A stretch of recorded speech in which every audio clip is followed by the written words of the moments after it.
सध्या उन्हाळ्याचे दिवस असून कळवा खारेगाव पारसिक नगर परिसरात वारंवार वीज खंडित होत आहे।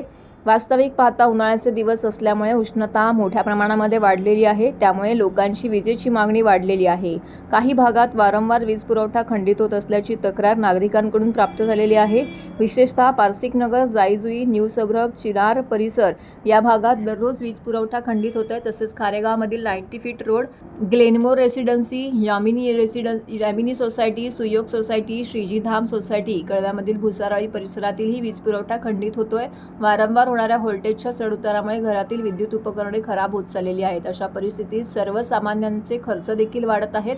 दिवसातून अनेक वेळा कोणतीही पूर्वकल्पना न देता वीज खंडित होते। वीज गेल्यामुळे लहान मुलं, वृद्ध नागरिक आणि आजारी व्यक्तींना प्रचंड उकाड्याचा व त्रासाचा सामना करावा लागत आहे। तसेच विद्यार्थ्यांच्या अभ्यासात आणि घरून काम करणाऱ्या लोकांच्या कामात मोठा व्यत्यय येत असतो। या परिसरातील या समस्येची गंभीर दखल घेऊन येथील ट्रान्सफॉर्मर किंवा वीज वाहक तारांमधील तांत्रिक दोष काही असेल तर लवकरात लवकर दुरुस्त करावा आणि वीज पुरवठा सुरळीत करावा।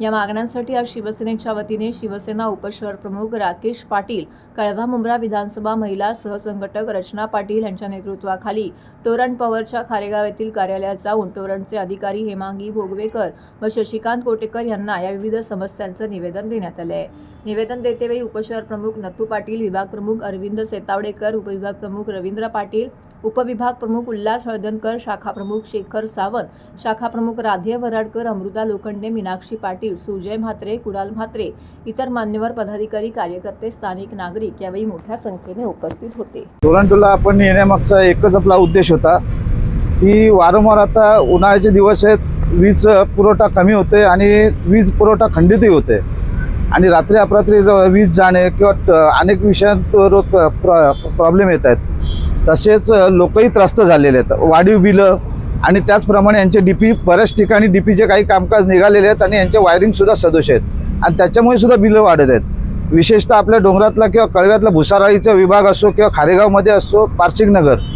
वीज वारंवार जाते आणि ती का जाते? कारण आम्ही बिलं तर पूर्णपणे भरतोय आणि नाही बिलं भरली तर तुम्ही कट करता, मग सर्व्हिस प्रोव्हायडर आहात तर तुम्ही त्याप्रमाणे सर्व्हिस देणं सुद्धा गरजेचं आहे। याचाच जाब विचारण्यासाठी आज आम्ही टोरंटोला आले होतो आणि त्याच्यामुळे त्यांनी आता याच्या पुढे तुम्ही जेवढा विभाग सांगतायत तिकडचं आम्ही काम करून वीज पुरवठा सुरळीत करण्याचा प्रयत्न करू असं आश्वासन दिलेलं आहे। आज त्यांना आम्ही स्पष्टपणे सांगितलं आहे की वीज बिल आता नागरिकांना सगळ्यांना जवळजवळ दुप्पटच्या आसपास आलेलं आहे, परंतु त्यांचं म्हणणं असं आहे का MERCच्या नियमानुसार आम्ही वीज बिलं तुम्हाला आलेली आहेत, परंतु सदस्य काही ठिकाणी त्यांचा वीज सप्लाय सुद्धा कमी जास्त होतो, व्होल्टेज कमी जास्त होतं, त्याच्यामुळे सुद्धा विजेचा इफेक्ट होतोय। तर तो नियमित करावा, अन्यथा आम्ही पुन्हा धडक देणार, इथे आंदोलन करणार असा इशारा त्यांना आम्ही दिलेला आहे। आज आम्ही इथे खारेगाव, कळवा, पारसिक नगर प्रभागातील सर्वच नागरिकांची जी वारंवार वीज खंडित होण्याचं जी समस्या आहे ती सोडवण्यासाठी आज आम्ही टोरंट कंपनीच्या इथे आलेलो। आम्ही एवढंच त्यांची मागणी होती की ही सतत वीज का खंडित होते त्याबद्दल आम्ही त्यांना प्रश्न विचारले आणि आता जसं उष्णतेचं खूप प्रमाण वाढलेलं आहे त्यामुळे या उकाड्यामुळे अतिशय त्रस्त झालेल्या नागरिकांची एवढी समस्या आहे की प्रत्येक वेळेला ही वारंवार वीज खंडित का होते।